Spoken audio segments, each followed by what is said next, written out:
Boa tarde, eu sou o Volmer, publisher da revista Escola Legal e também do canal A Escola Legal Conversa no YouTube. E hoje a nossa entrevistada é Marta Gil, socióloga, consultora e escritora, coordenadora executiva do Instituto Amancai e também de vários programas de inclusão da pessoa com deficiência, não só no Brasil, mas em vários países. Boa tarde, Marta. É um prazer tê-la aqui conosco. Boa tarde, Volmer. É um prazer, uma honra estar aqui conversando com você, com a Escola Legal. Muito obrigada. Eu que agradeço. Marta, vamos bater um papo assim rápido de 30 minutos. Me fala um pouco desse Instituto Amancai. O Amancai foi criado em 1989. Na época, a denominação era ONG e agora o nome atual é Organização da Sociedade Civil, sem fins lucrativos, né? Nós trabalhamos sempre com a questão da inclusão da pessoa com deficiência, sempre foi o nosso carro-chefe. Temos outras frentes de ação, mas o carro-chefe sempre foi a inclusão das pessoas com deficiência.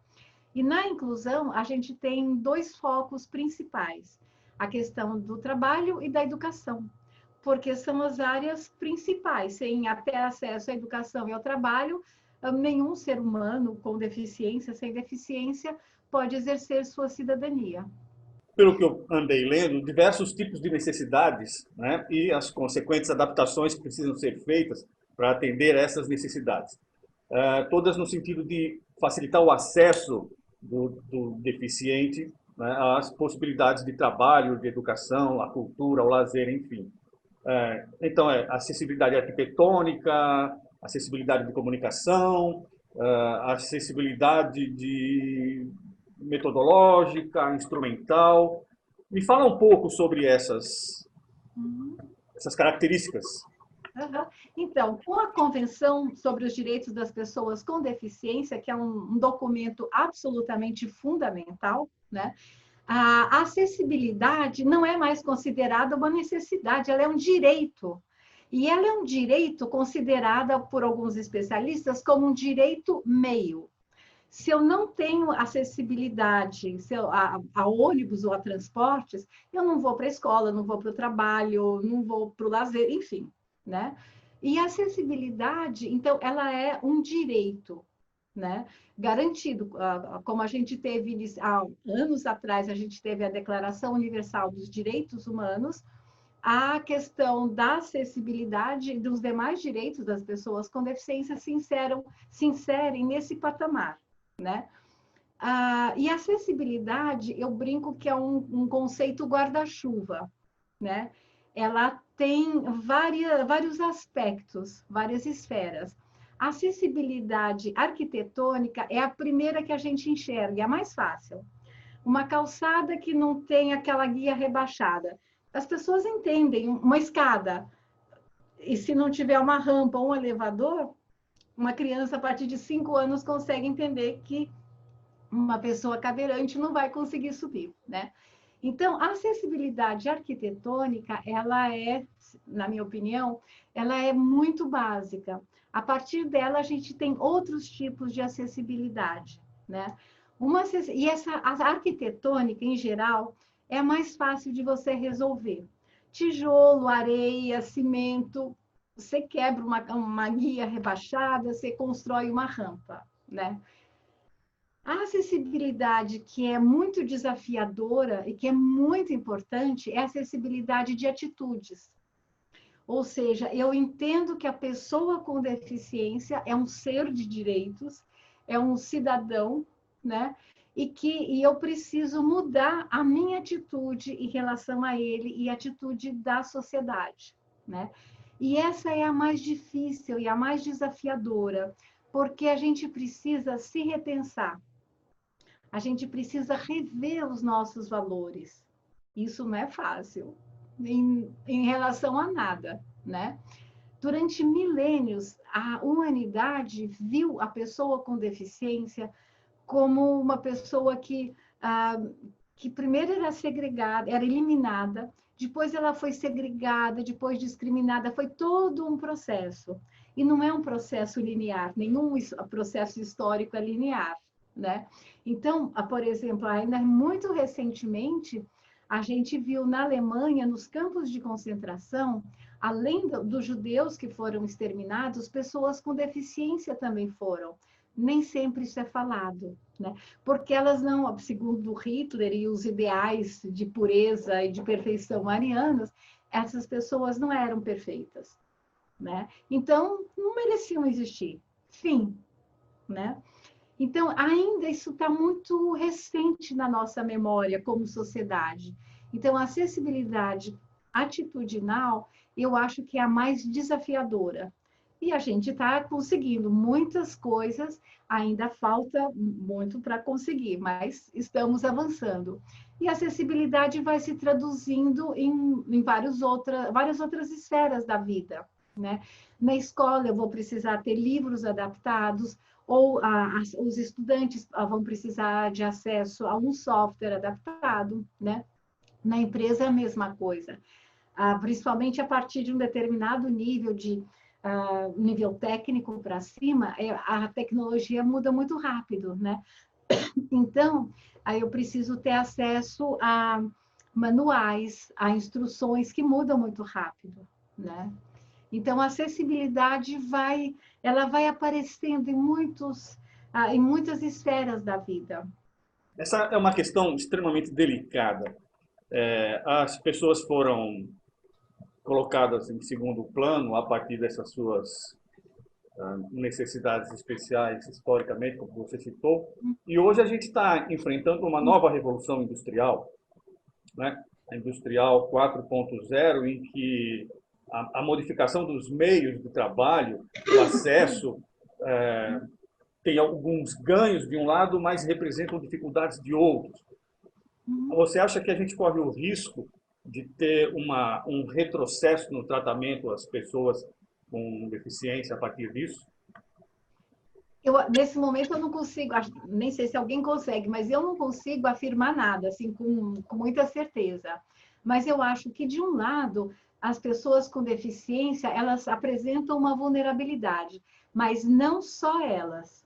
Se a gente pensar em toda uma população pobre e marginalizada, que nem sempre tem deficiência, por exemplo, os jovens negros, eles têm muito menos acesso à educação, né? Muitas vezes têm menos acesso à vida, né? Porque a gente vê as estatísticas horrorosas de violência, né? Principalmente rapazes negros são vitimados, né? Então, eu acho que a educação precisa rapidamente se organizar, né? Para prever essa evolução e para preparar, né? Então, por exemplo, se eu tenho um curso de formação profissional que prepara mecânicos de automóvel, eu vou precisar rever esse curso, independente de ter ou não alunos com deficiência. Por quê? Porque a gente já está tendo carros com outro tipo de combustão, que não usam mais gasolina, que não usam mais álcool, então toda a parte mecânica muda, né, de funcionamento. A gente está tendo carros que estão sendo dirigidos sem ninguém. Então, a gente precisa pensar nas pessoas com deficiência, com certeza, mas há muitos outros grupos sociais, né? Essa nova economia está trazendo muitos desafios para todos, não só para as pessoas com deficiência, não. Quer dizer, acho eu, né? A Organização dos Estados Americanos, a OEA, ela reconheceu a qualidade da nossa legislação em relação ao público com necessidades especiais. Existe uma estimativa de quase 500.000, né? Parece que essa é uma informação recente, de quase 500.000 de pessoas incluídas nos programas de atendimento, né, no trabalho, na educação de inclusão. É isso? Não, não exatamente. Esse dado de quase... Sim, a OEA reconheceu, porque a nossa legislação realmente é maravilhosa. Nem sempre a gente coloca em prática, nem sempre a gente conhece a legislação, mas que ela é maravilhosa, sem dúvida, né? A gente mereceu essa medalhinha, entre aspas, da OEA, né? Mas esses dados são dados da RAIS. que é a relação anual de informações sociais do antigo Ministério do Trabalho, que agora está no Ministério da Economia, né? Então, a gente, em 2018, que é o último dado que a gente tem, o mais recente, havia quase 500 mil de pessoas com todos os tipos de deficiência no Brasil trabalhando no mercado formal, registradas com carteira, com todos os direitos trabalhistas e previdenciários, né? Então, esse era o número de pessoas incluídas no mercado de trabalho. Não em programas, no mercado aberto. Alguma chance desses números terem sofrido alteração ultimamente ou não? Esse é um dado recente, 2019, 20? Esse dado é de 2018, né? E é o último que a RAIS liberou. A partir daí, eu não sei te dizer. Então, São dados oficiais do Brasil todo, né? Ninguém mais tem esse tipo de dado. tá. Marta, então, quais são os organismos, as instituições ou as pessoas que você conhece que batalham no sentido de uma fiscalização e que pretendem buscar a atualização desses dados ou fiscalizar? Você pode discorrer sobre isso? Sim. Os dados são de responsabilidade das empresas. Todo ano, todas as empresas recebem um formulário e elas são obrigadas a responder esse formulário. Então, isso é uma coisa. Isso é responsabilidade das empresas. E tem penalidade se elas não preencherem o bendito formulário, né? A fiscalização está a cargo dos auditores fiscais do trabalho. Eles sempre estiveram ligados ao Ministério do Trabalho, né? Cada estado tem o seu grupo de auditores, e com a extinção do Ministério do Trabalho, o Ministério do Trabalho se tornou uma Secretaria do Trabalho, que está no Ministério da Economia, né? E eles continuam com a fiscalização. Essa fiscalização é feita tanto presencialmente como à distância. Eles têm uma série de instrumentos, né? Que permite que eles façam isso. E aí, no caso de pessoas com deficiência, o Brasil tem uma lei de cotas, que diz o seguinte, e há muito tempo, empresas que tenham 100 funcionários ou mais, ou seja, se tiver 100 funcionários, já deve ter uma cota, já está na lei, né? 99 não, 99 funcionários não, 100 e mais, né? Elas são obrigadas a ter uma cota de pessoas com deficiência, que é proporcional, né? Que vai de 2% até 5%.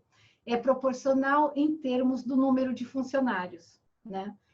Algumas empresas perceberam a importância e os benefícios também, inclusive benefícios financeiros, né? Da inclusão de pessoas com deficiência.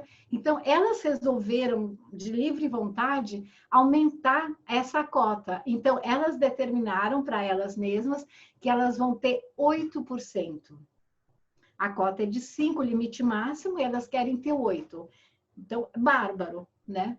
Há pequenas empresas, abaixo de 100 funcionários, que também contratam pessoas com deficiência, porque também percebem como é legal ter o trabalho dessas pessoas, né?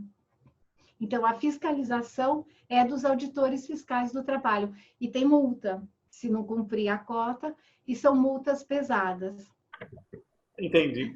Você tem alguma informação que possa corroborar esse dado de fiscalização? Porque com o desmonte do Ministério do Trabalho, flexibilização das leis trabalhistas, corte em serviços públicos a fim de economizar, né? Gestão mais enxuta, Estado menor, essa coisa toda.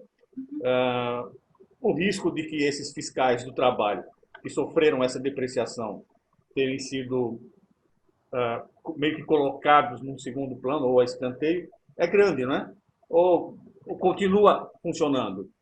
Continua funcionando com muitas dificuldades, muitos obstáculos, mas durante esse tempo todo de que a gente está de quarentena, nessa pandemia toda, não, a fiscalização continua ativa.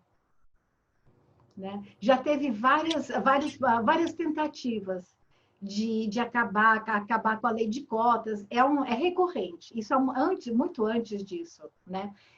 Muitas empresas não conseguem entender, primeiro, o conceito de ação afirmativa, né? Porque a cota é uma ação afirmativa.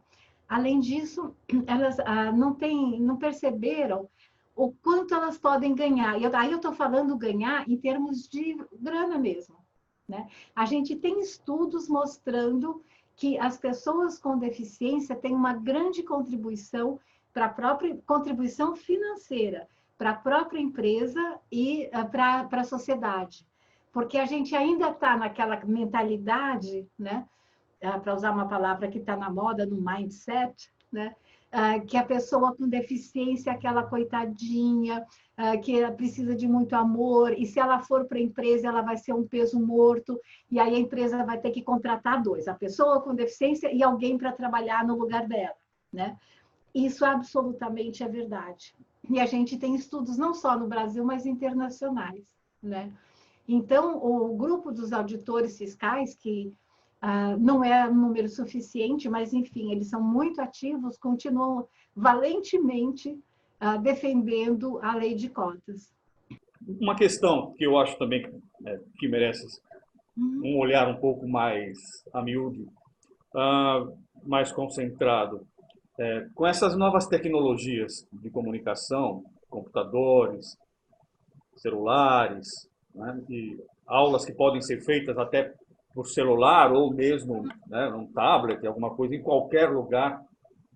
Isso facilita um bocado, de uma certa forma, a permanência do jovem ou da pessoa com deficiência no acesso ao trabalho, que ela pode fazer remotamente, home office, ou no acesso a um curso, à educação, né? Isso está caminhando de acordo com as necessidades, de acordo com as específicas necessidades dessa comunidade incluída, ou existe alguma defasagem nesse sentido? Você vê a necessidade de implementar novos caminhos por aí? Olha, sempre tem, porque a tecnologia se desenvolve rapidamente todo dia, né, Vomer? Mas eu acho que um dos aprendizados da pandemia foi para as empresas perceberem que é muito possível trabalhar em home office. Porque antes da pandemia, se uma empresa dissesse, vou contratar uma pessoa com deficiência e você fica em casa, isso ia configurar uma segregação. Todo mundo está no lugar do trabalho e ela está em casa. Como é que ela vai interagir com a equipe? Ela fica, como a gente dizia há muito tempo, é café com leite, né? E ninguém quer ser café com leite, né? Todo mundo tem algum talento, tem um potencial. Com a pandemia, está todo mundo trabalhando em casa, inclusive pessoas com deficiência. E as empresas estão percebendo isso. Então, a gente está num momento de transição. Eu acho que eu não consigo dizer vai ser assim ou vai ser assado, mas muitas empresas estão repensando os seus modos. Claro que não são todas as funções, não são todas as ocupações, né? Eu não posso ter um torno na minha casa, não tem como, né? Mas muitas funções técnicas, administrativas, sim, podem ser feitas à distância, por pessoas com ou sem deficiência. Muitas empresas estão repensando a necessidade dos seus grandes prédios. Será que elas precisam ter um prédio tão grande? Será que dá para fazer assim uma reunião presencial uma vez por semana e o resto do tempo em casa, todo mundo? Então, eu acho que a gente está, nesse momento, a gente está vivendo isso. Eu não consigo dizer assim o assado.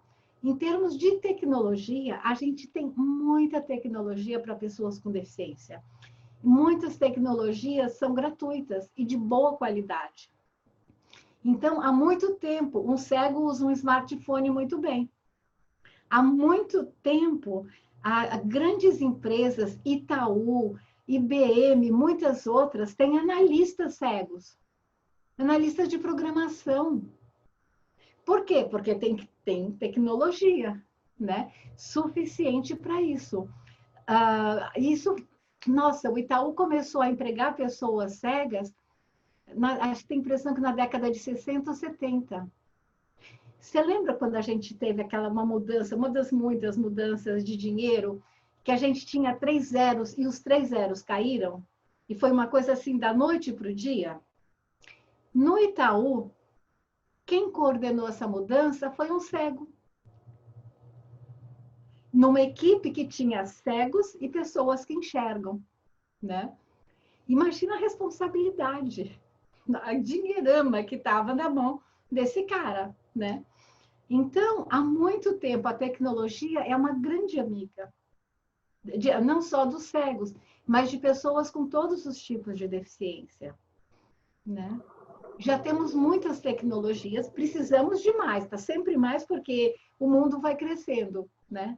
Mas já tem muita coisa. Ah, então, na sua perspectiva, o futuro nem é tão sombrio assim, né, a considerar o avanço da tecnologia, a manutenção desse quadro legal, né, dessas leis, né, e o esforço que empresas, instituições como a sua, a Amancai, e pessoas como você continuam fazendo e exercendo com firmeza. Eu acho que aí a resposta está muito na mão da educação. Porque quando há uma pessoa, qualquer pessoa com deficiência, sem deficiência, ela chega na empresa, geralmente ela tem pelo menos 18 anos. Então, ela passou pela educação. Então, eu acho que a educação, que sempre teve um papel fundamental na vida de todo mundo, né? Agora tem uma responsabilidade, um papel mais importante ainda, né? As escolas técnicas, o Sistema S, as ETECs, enfim, os institutos federais, eles têm cada... E aí, voltando mais, né, a própria escola, o ensino fundamental. A aprovação do Fundeb ontem, nossa, foi uma grande vitória, estou super feliz, né? E simbolicamente foi muito bonito, né? Porque um deputado cego presidiu a primeira sessão, né? O Rodrigo Maia cedeu o lugar, tal, e o deputado Felipe Rigoni que presidiu, né? Então foi um momento de protagonismo e de representatividade, né? Eu fiquei muito feliz. Muito bom, Marta. Agora, já nos dirigindo meio que ao final desse bate-papo, eu queria que você pudesse discorrer abertamente durante alguns minutos sobre as suas perspectivas de trabalho, o futuro, como você está enxergando, quais são as novas diretivas que vocês pretendem implementar, não só pessoalmente, como no Instituto Amancai, onde você faz essa coordenação executiva. Fique à vontade para discorrer. Obrigada. No Amancai, a gente está terminando uma publicação digital. Nós fomos selecionados pela OIT do Brasil para fazer essa publicação, que deve ficar pronta, acho que entre agosto e setembro, sobre o trabalho e as pessoas com deficiência, a inclusão de pessoas com deficiência no trabalho. Ela vai ser uma publicação digital, né? E a gente está, estou falando a gente porque tem uma equipe trabalhando, né? E caprichando muito na questão da tal da acessibilidade. E aí, principalmente acessibilidade digital, né? Porque para as pessoas, principalmente pessoas cegas, mas outros tipos de deficiência também, para elas navegarem na internet, eu preciso tirar os degraus da internet, entre aspas, né? Então, os sites têm que ser construídos, os sites, os blogs, enfim, todo o ambiente deve ser construído segundo critérios de acessibilidade digital. E aí a gente está com uma equipe muito legal que está trabalhando com essa parte. E também a gente está trabalhando muito a questão da acessibilidade de comunicação. A internet trouxe uma nova forma de comunicação. Aquelas sentenças longas, rebuscadas, com palavras eruditas, que era um estilo muito comum quando eu estava na faculdade, né? Acabou. Não existe mais. A internet exige uma coisa rápida, um estilo ágil, direto, nem só com palavras, a gente também trabalha com emojis, com emoticons, enfim, a gente trabalha muito com imagens também, né? Então, é um novo estilo de escrever. Então, essa publicação eu espero que seja útil, né? Ela vai ser uma obra de referência para quem se interessar para esse assunto, e vai estar disponível e para download gratuito, né? E estamos, porque eu trabalho muito em parceria, em rede, a gente está começando a desenvolver um trabalho voltado para a educação inclusiva nesse momento de ensino remoto. E pensando principalmente em crianças de periferia, né, que não têm acesso a todo esse mundo maravilhoso, a esses equipamentos, tal, né? E aí não só crianças com deficiência, a gente tem crianças com vulnerabilidade socioeconômica, né? Eu soube de um caso de uma criança que a vizinha tinha uma banda larga, um roteador, então ele ficava sentadinho no degrau da porta da frente da vizinha, pedindo licença, né, para poder ter acesso, né? Nem sempre a gente tem uma vizinha assim, né? Então, é preciso a gente repensar a educação, porque essas crianças são a maioria, crianças ou com deficiência ou com algum tipo de vulnerabilidade socioeconômica, algum tipo de fragilidade, né? Então, o Amancai está indo por aí nesse momento. E tem muita gente também trabalhando ao longo dessas linhas, porque a nossa vida mudou totalmente, né? É uma puxada de tapete. E a gente está tendo que se reinventar. Perfeito. Marta, eu gostaria muito de agradecer a sua presença, né, de nos passar essas informações bastante coerentes, bastante elucidativas, né, e de apontar esses caminhos e essas soluções que vocês estão buscando como soluções efetivas e, espero, duradouras, né, para essa jornada que cada um vai ter que acompanhar. Eu queria, então, lhe agradecer e poder contar com você em próximas oportunidades para novos esclarecimentos. Tá bom? Eu agradeço muitíssimo, Bomer. É uma honra. Não conte comigo, por favor. É um prazer e uma honra. Tá bom, muito obrigado. Uma boa tarde. Boa tarde.